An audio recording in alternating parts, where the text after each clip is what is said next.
Amén. Pueden sentarse y con sus copias de las Escrituras pueden ir a Génesis 37. Vamos a terminar Génesis 37 hoy. Y a veces cuando estamos estudiando gente como la vida de José, la manera que hemos escuchado prédicas acerca de la vida de José y Abraham, y Isaac y Jacob, es sea como Abraham, sea como José. Eso no es el punto del texto. El punto del texto es llevarnos hacia Cristo. Hay bastante sombra de Cristo en este texto hoy. Entonces, quiero invitarles a tener sus ojos o sus mentes alertas alertos para lo que vamos a ver en el texto, viendo cómo estas cosas nos apuntan hacia Cristo. Leemos juntos desde Génesis 37, versículo 12. Después sus hermanos fueron a apacentar el rebaño de su padre en Siquem. Israel dijo a José: ¿no están tus hermanos apacentando el rebaño en Siquem? Ven, y te voy a enviar a ellos. Iré, le dijo José. Entonces Israel le dijo: ve ahora y mira cómo están tus hermanos y cómo está el rebaño, y tráeme noticias de ellos. Lo envió pues desde el valle de Hebrón, y José fue a Siquem. Estando él dando vueltas por el campo, un hombre lo encontró, y el hombre le preguntó: ¿qué buscas? Busco a mis hermanos, respondió José. Le ruego que me informe dónde están apacentando el rebaño. Se han ido de aquí, le contestó el hombre. Pues yo les oí decir: vamos a Dotán. Entonces José fue tras sus hermanos y los encontró en Dotán.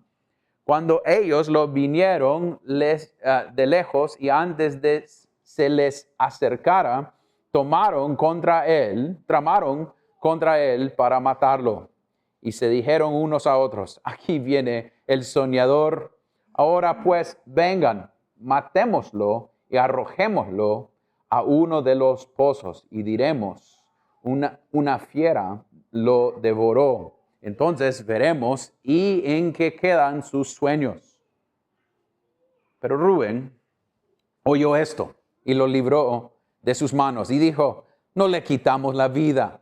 Rubén les dijo además: no derramen sangre, échenlo en este pozo del desierto, pero no le pongan la mano encima. Esto dijo para poder librarlo de las manos de ellos y devolverlo a su padre. Y cuando José llegó a sus hermanos, lo despojaron de su túnica, la túnica de muchos colores que llevaba puesta. Lo tomaron y lo echaron en el pozo. El pozo estaba vacío, no había agua en él. Entonces se sentaron a comer, y cuando levantaron los ojos vieron una caravana de ismaelitas que venían de Galaad con sus camellos cargados de resina aromática, bálsamo y mira, e iban bajando hacia Egipto. Y Judá dijo a sus hermanos: ¿qué ganaremos con matar a nuestro hermano y ocultar su sangre? Vengan, vendémoslo a los ismaelitas y no pongamos las manos sobre él, pues es nuestro hermano, carne nuestra. Sus hermanos le hicieron caso. Pasaron entonces los mercaderes madianitas, y ellos sacaron a José subiendo del pozo y vendiendo a José a los ismaelitas por 20 monedas de plata. Y estos se llevaron a José a Egipto. Cuando Rubén volvió al pozo, José ya no estaba en el pozo. Entonces rascó sus vestidos y volvió a sus hermanos y les dijo: el muchacho no está ahí, ¿y yo a dónde iré? Así que tomaron la túnica de José, mataron un macho cabrío y empaparon la túnica en la sangre. Entonces enviaron la túnica de muchos colores y la llevaron a su padre y dijeron: encontramos esto, te rogamos que lo examines para ver si es la túnica de su hijo o no. Él la examinó y dijo: es la túnica de mi hijo. Una fiera lo ha devorado. Sin duda José ha sido despedazado. Jacob rascó sus vestidos, puso cilicio sobre sus lomos y estuvo del duelo por su hijo muchos días. Todos sus hijos y todas sus hijas vinieron para consolarlo, pero él rehusó ser consolado y dijo: ciertamente enlutado bajaré al Seol por causa de mi hijo.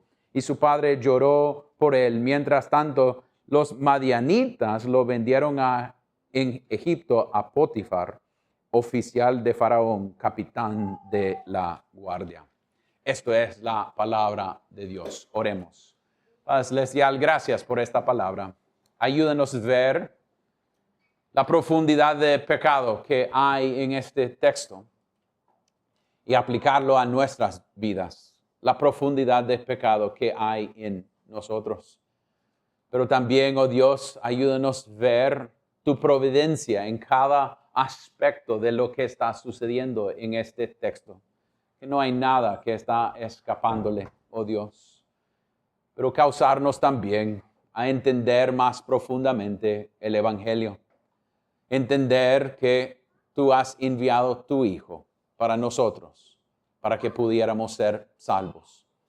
Oh Dios, háganos entender más del Evangelio para que tu nombre sea glorificado. Y oremos esto en el nombre de Cristo. Amén y amén.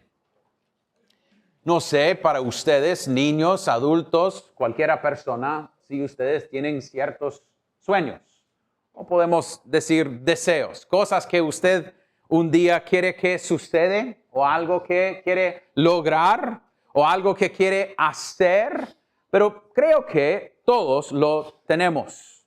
Y hoy en día hay bastante cosas que nos enseña a seguir a nuestros sueños, a tratar de agarrar a nuestros sueños.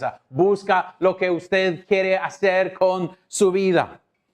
Pero en este texto, cuando llegamos a esta gente, esta familia, yo pienso que cada quien tenía sus sueños.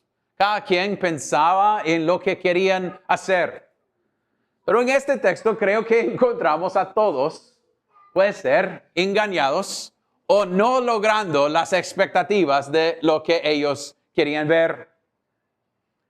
Este texto tiene que ver con un montón de sueños. Podemos pensar, si no tenemos Cristo atrás de esto y la providencia de Dios atrás de esto, en un montón de expectativas no logradas.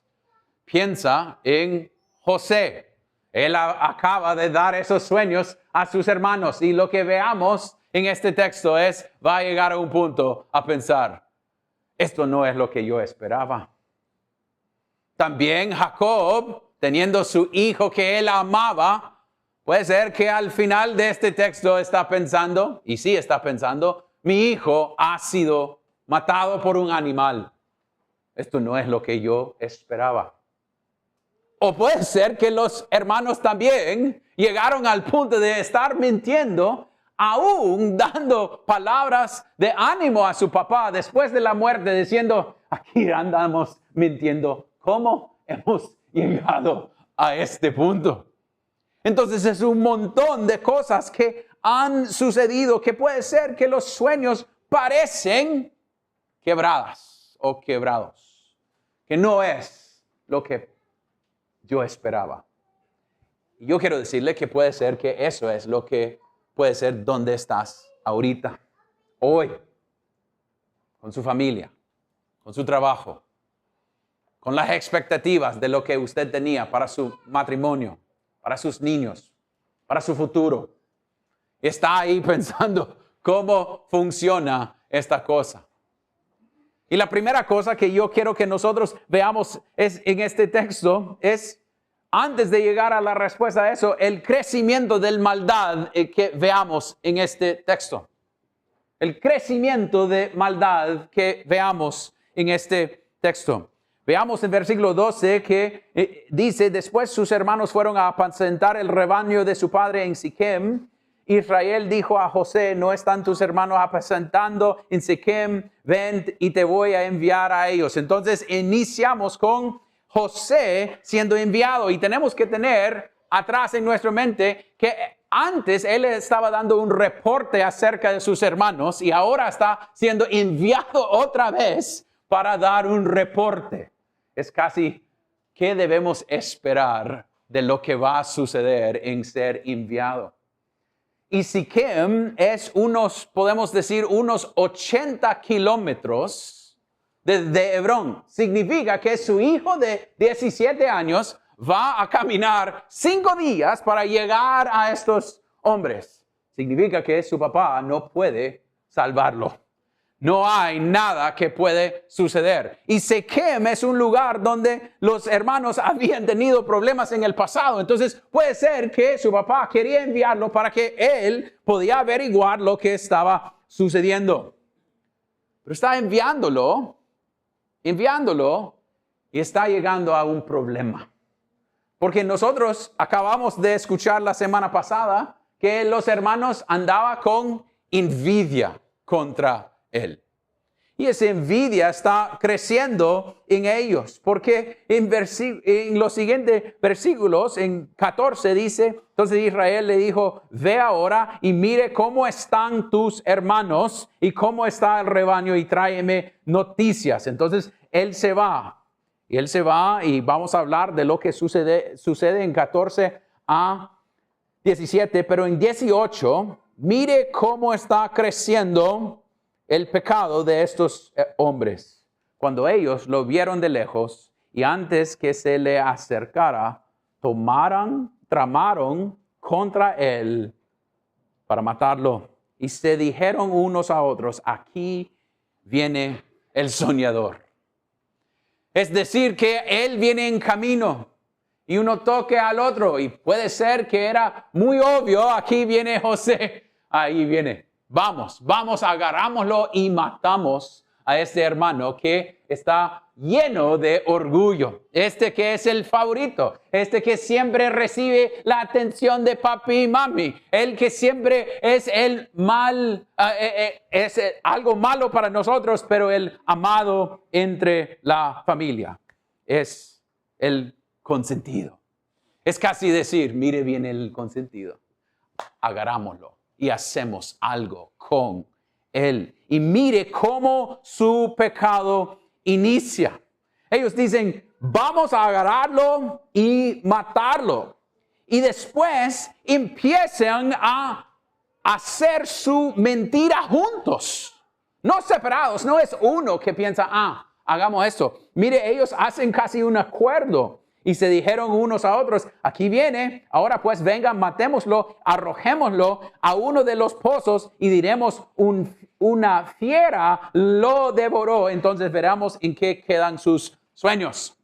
La idea es, ellos tienen que tener su historia en la misma línea. Eso es lo que están haciendo. Es casi cuando niños hacen algo, 2 niños están jugando y una de los vasos de la casa se caiga. Y lo miran y antes de limpiar dicen, entonces, ¿cuál es la historia? ¿Qué sucedió? Nosotros debemos estar en la misma página para que cuando mami nos pregunta, pero hay un hoyo acá. Hay un hoyo en su historia que parece que esto no es la verdad. Entonces, eso es lo que ellos están haciendo. Y eso es lo que el pecado hace. Quiere cubrir a ellos mismos. No quieren ser encontrados en su mentira y lo que están haciendo. Entonces hacen un acuerdo para mentir sobre la cosa. Es interesante cómo se cambia el pecado. Envidia inició acá, pero ya está actuando. Nosotros siempre queremos pensar que el pecado es afuera de nosotros. Pero el pecado siempre inicia en el corazón. Nazca de allí. No es que esto vino a mí. Eso es porque cada vez que alguien dice que tenía otro amante que su esposo no es que esa persona vino a ti. El deseo, el pecado estaba en su corazón. No estaba afuera. Solo era la oportunidad que estaba afuera.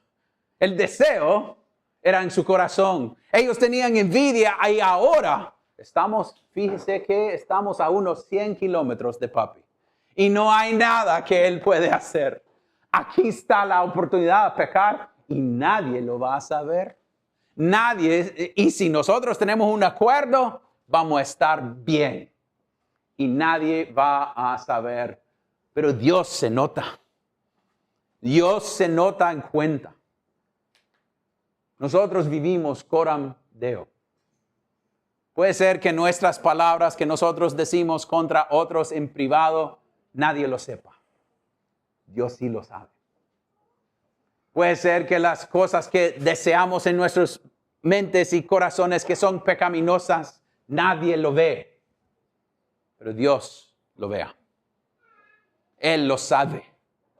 Aunque podemos engañar a los demás, es una manera de pensar que Dios no está en control sobre las cosas. Y eso es interesante porque ellos dicen, entonces veremos en qué quedan sus sueños.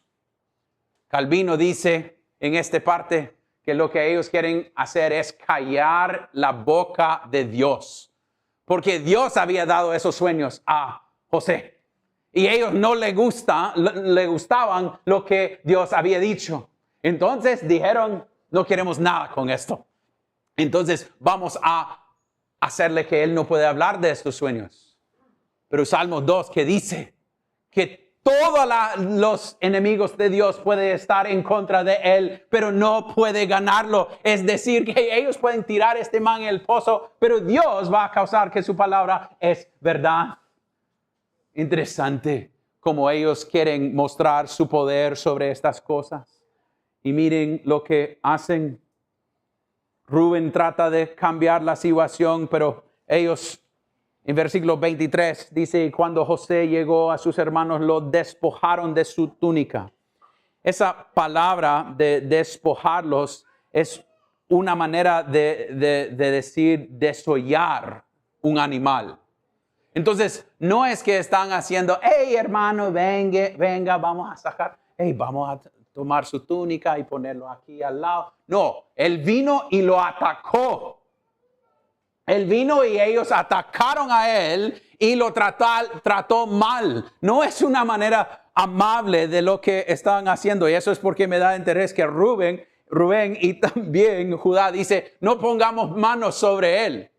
Ya han puesto manos sobre él. Ya lo han tratado mal. Y lo jala todas sus cosas. De frustración, puede pensar en la situación. Finalmente podemos hacer lo que queremos hacer. Y vamos a hacer esto a él. Y nadie lo va a saber. Y una de las cosas que veamos que es una de las cosas más tristes en este texto es versículo 25. Cuando ellos ya han tirado a su hermano en el pozo, lo tomaron y lo echaron en el pozo estaba vacío, no había agua en él. Entonces, profundo, y el hermano está ahí. Y es decir que va a morir, porque no puede salir solo. Nadie lo va a dar comida, están en el desierto, eso están diseñadas para tener agua, para que gente no mueran. Y miren qué callosos son sus corazones. Versículo 25. Entonces se sentaron a comer. Se sentaron a comer. Y a veces nosotros queremos decir, qué duro. Pero a veces nuestras conciencias son iguales con nuestros propios pecados.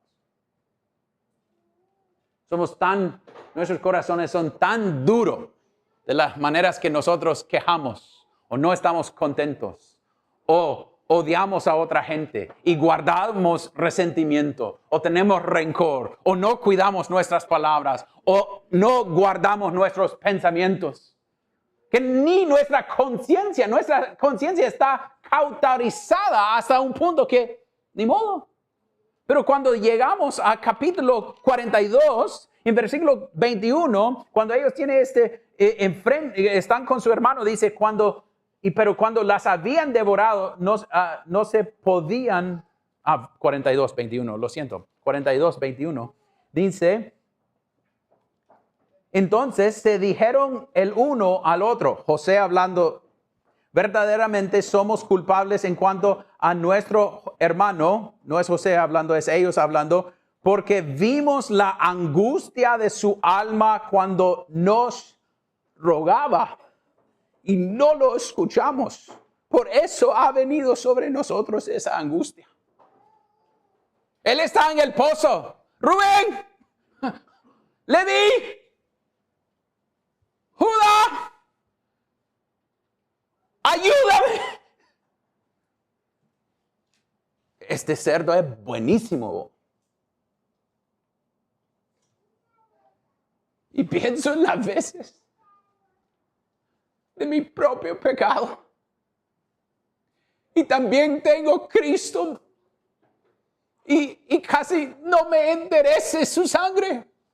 Me enderece más mi pecado que a Cristo. Y pienso que estoy bastante como estos hermanos. Cristo, que es el sumo sacerdote, dando su sangre para mí, y yo casi diciendo, ni modo, me gusta más mi pecado. Y puedo ver mi propio corazón en esto. La profundidad de mi pecado. Que cuando escojo ciertos pecados y no me interese esa verdad, quiero saber si es lo mismo para ustedes también. Que su deseo para otras cosas te lleve a que su conciencia ya está casi cauterizada, que no tiene sensación en pecar. Habla mal del vecino. Anda con otra mujer, otro esposo. Estamos listos para odiar lo que Dios llama bueno y no afecta a nuestros corazones. Debemos confesar que pecado produce pecado. Envidia produce ira y odio. Y ese odio y ira produce este tipo de vender su hermano. Y puede ser que ellos lleguen y dicen, a saber cómo hemos llegado a este punto. Puede ser que es lo mismo con ustedes y conmigo también. ¿Cómo hemos llegado a este punto? Puede ser que ellos hubieran dicho, jamás esto va a suceder. Pero ahora, escuchando a José gritando, y ellos comiendo, Judá da un escape, ¿va? Y Judá dice, vendémoslo. En vez de matarlo, vendémoslo. Que podemos ver en dos maneras. Qué bueno de Judá. Pero parece que Judá solo dice, hey, mire, hay una manera de ganar 20 cosas de plata. Hagámoslo. Aprovechamos de la situación y no vamos a escuchar de él jamás. Entonces, y en esa manera podemos guardar la mentira y seguir adelante. Y piensa otra vez en José, después de gritos pidiendo auxilio. Ellos vean adentro y ponen un lazo y solo lo va a jalar, solo para venderlo. No para salvarlo. Y al mismo tiempo, se va, lo vende. Y podemos escucharlo decir, hey, ustedes no, por favor, no, por favor, no hagan esto. Y donde está Egipto, podemos decir que él iba a pasar de nuevo su propia casa. Entonces ahí vendido en esa cosa, iba a pasar y decir, ahí va Hebrón. Piensa en la profundidad de pecado hasta que el punto que cuando sucede, ellos en el final de este texto, cuando Jacob está sin tener el deseo, está frustrado, pero también abrumado con lo que ha sucedido. Ellos dicen en el 35, todos sus hijos y todas sus hijas vinieron para consolarlo. Entonces ellos sabían lo que pasó y todavía están listos para defender su pecado. Y a veces nosotros hacemos exactamente lo mismo. No queremos enfrentar nuestro pecado. No queremos que haya luz hasta el punto que ellos sabían, mire qué tan rudo y ellos tratan a su papá. Llegan y dicen, ¿sabe? ¿Esto es la túnica de su hijo?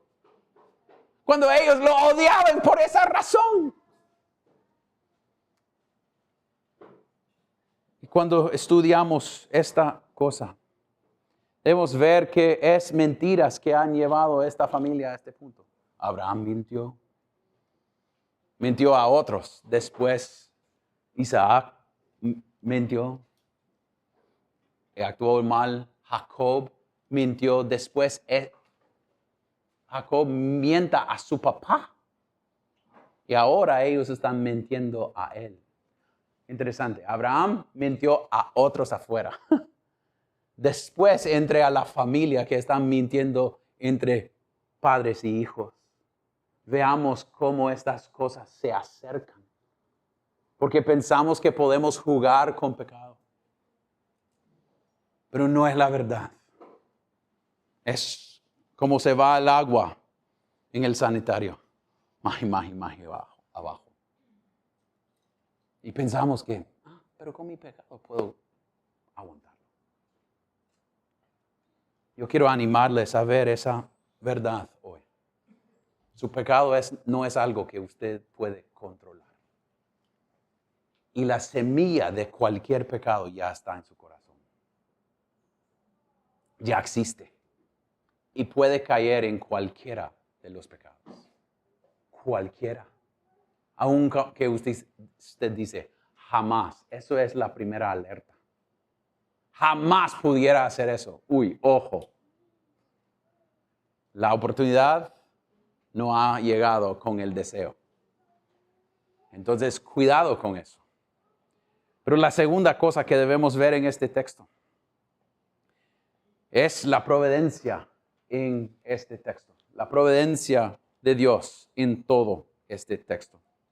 Veamos que su papá lo envió al inicio para ir a encontrar. En versículo 14 habla de él yendo ahí a ese lugar, y 15 dice, estando él dando vueltas por el campo. Entonces ha sido enviado y llegue a donde normalmente sus hermanos están. Y él empieza a ver y no los veo. Entonces la idea de hacer vueltas es como usted se siente como hacer vueltas en Tegucigalpa. Tarda tiempo. En el hebreo la palabra es, tardó tiempo buscando a sus hermanos. No es hacerlo de un solo. Y dice que él llegue y hace vueltas, y después un hombre llegue y pregunta, ¿qué buscas? Y después él dice, estoy buscando a mis hermanos. Y este hombre había escuchado que sus hermanos iban a ir a Dotán. Y entonces él dice que están en Dotán. Entonces él se va a Dotán y encuentra a sus hermanos. Y nosotros podemos decir, ¡ay, qué suerte! Eso es la manera que nosotros a veces queremos decir. Es como ese jugador de fútbol que cuando yo estaba creciendo, si alguien iba a meter gol, era como pura leche de burro, ¿va? Es como, ¡ay, qué pura leche que él metió gol!, ¿va? Es lo mismo a veces que llegamos a este punto. ¡Ay, él ha sido enviado por su papá a llegar ahí, a ese punto exacto, a encontrarse con este hombre muy random para decir, yo sé dónde están sus hermanos. Y después de todas esas vueltas se va a Dotán y encuentra a sus hermanos. ¡Qué suerte! Y después podemos ver cómo sus hermanos actúan y lo envían en esta idea de lo que quieren vender. ¿Y qué sucede? A través de Rubén, tirándolo en el pozo, y después Judá dando la sugerencia de enviar, de venderlo. Mire, qué suerte otra vez. Viene una caravana de ismaelitas, con lo cual podemos venderlo. Pero lo que debemos decir es nada de esto es suerte. Esto es la providencia de Dios en la vida del pueblo de Dios. Es Dios usando las cosas diarias y básicas. Porque piénsalo, José no estaba ahí haciendo vueltas pensando, ¿cuál es el plan de Dios para mí? No, estaba haciendo lo que debe hacer. Mi papi me dijo, tengo que ir. y tengo que encontrarlos. Pero Él estaba haciendo lo que Él debe hacer y a veces nosotros queremos pensar que la voluntad de Dios es algo que tenemos que encontrar, que existe en las nubes. Pero la voluntad de Dios, dice 1 Tesalonicenses 4:3, dice, es para que seamos santificados o santos. Eso es la voluntad de Dios. Y Él usa las cosas diarias para santificarnos, las cosas básicas. En el momento, Él no estaba buscando el plan de Dios para su vida. Él estaba haciendo lo que Dios había llamado a Él a hacer hoy. Eso es cómo funciona providencia.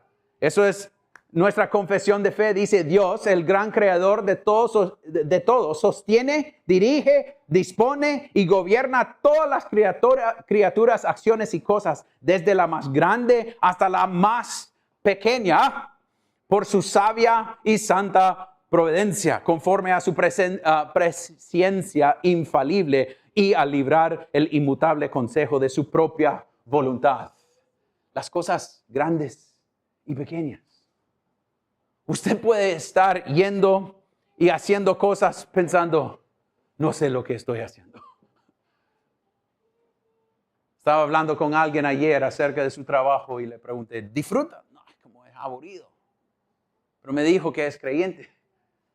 Entonces era como, aunque es aburrido, lo hacemos por la gloria de Dios, porque nuestro Dios no está perdiendo tiempo. Puede ser que él se sentía en el momento, solo estoy haciendo vueltas. ¡Qué pérdida de tiempo! Pero no sabemos, él no sabía en ese momento lo que Dios estaba haciendo, porque en hacer esas vueltas, finalmente encontró al hombre. Este hombre que sabía dónde estaban.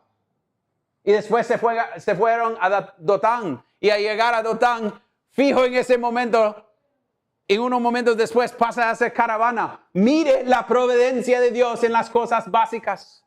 Puede ser que usted se siente ahorita que Dios te tiene en pausa. Solo estoy haciendo vueltas en la vida. Pero Dios no está perdiendo ni un segundo. Ni un segundo. Él está trabajando por su gloria y para su bien en toda cosa. Y interesante que a veces nosotros queremos pensar que, mire, ellos hicieron mal, entonces Dios está reaccionando contra lo que ellos hicieron. Casi como está jugando ajedrez con lo de los hermanos. No, Él está gobernando sobre todo. Es Él haciéndolo por su gloria y por su bien.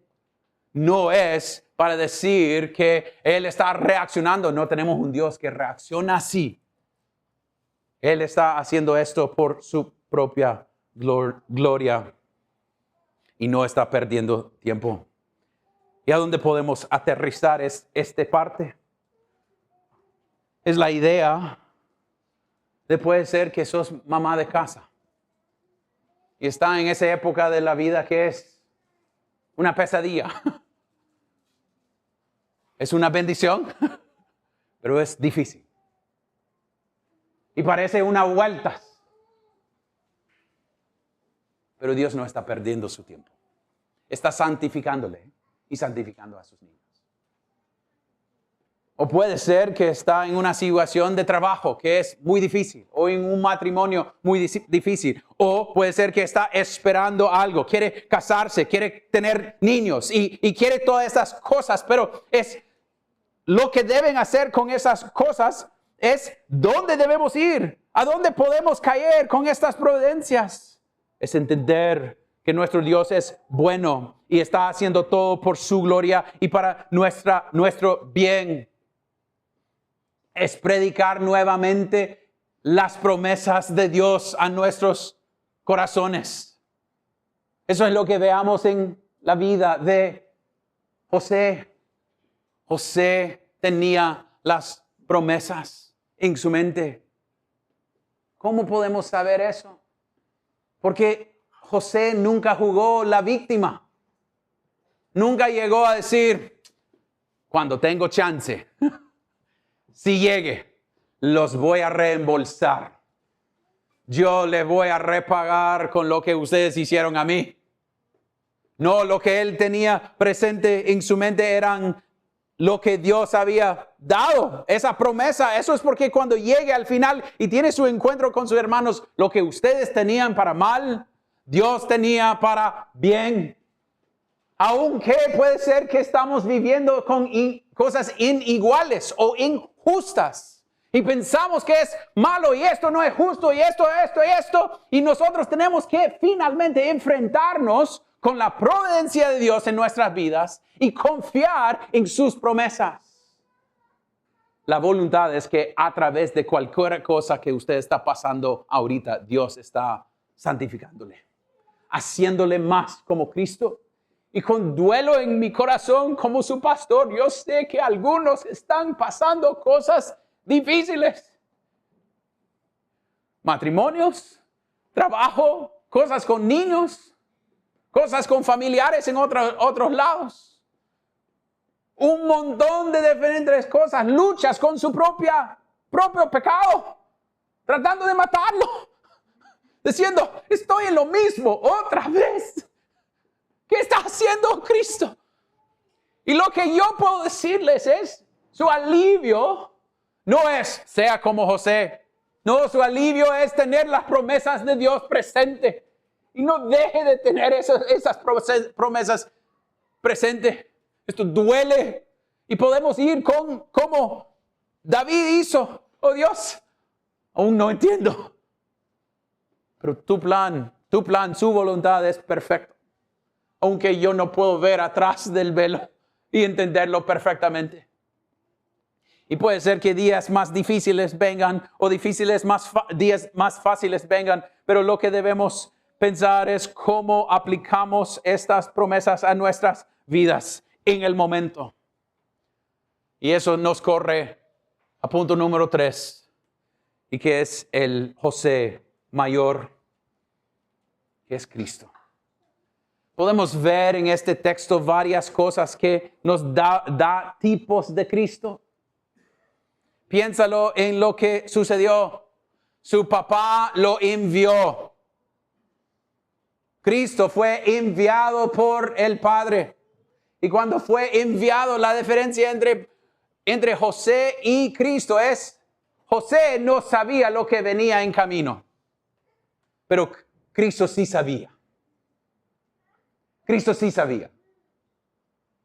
Con lo que estaba enfrente de él, él lo tomó sobre él para mostrarnos lo que él iba a recibir para que nosotros pudiéramos ser salvos. Y él se fue, José menor fue enviado a hermanos que lo odiaban. Y Cristo vino a su propio pueblo que ni siquiera quería algo con él, lo rechazó. Y después José el menor está siendo vendido después de tener su túnica separado de él y tratado mal y humillado. Y tenemos un Cristo que fue vendido por un hermano, un discípulo. Y después humillado para que nosotros pudiéramos ser recibidos. Pero era nuestros pecados que lo puso ahí. No los pecados de otros, mis pecados. Sus pecados fueran la razón por la cual Cristo vino. Entonces todo este texto nos apunta no a ver a José y qué bueno es José, es algo de ánimo. Pero también podemos ver a José gritando del pozo en la misma manera que Cristo gritó de la cruz y también del pozo de Getsemaní. Si hay otra manera que sea así. Entonces el punto del texto es llevarnos hacia Cristo. Entonces si usted en sus providencias hoy está luchando, ¿qué tiene el futuro? ¿Qué tiene Dios para mí? Es vivir en vista de sus promesas hoy. Creyendo que las promesas y su Dios es perfecto. Aunque a veces no lo entiende. Aunque a veces es difícil entender. ¿Y qué debemos hacer cuando mi corazón está luchando con esa verdad? Es llevárselo nuevamente a Cristo. Dios, creo, ayúdame con mi incredulidad. Dios, estoy luchando con estas promesas. Hágame entender nuevamente, muéstrame otra vez esas promesas. Vamos a pasar por la vida de José. Él está creyendo. Acaba de estar vendido. El texto termina con él siendo vendido a Potifar en Egipto. Y después se va a estar en el cárcel. Y después va a ser olvidado. Y estamos hablando de años de espera. Años. Pero diciendo, Dios, tus planes son perfectas. Y tú nunca fallas. Y al mismo tiempo esto duele profundamente. Ayúdame en medio de esto a entender. Habla, oh Dios, y renuéveme. Hazme comprender tu plan para mí. Tu verdad nunca cambiará.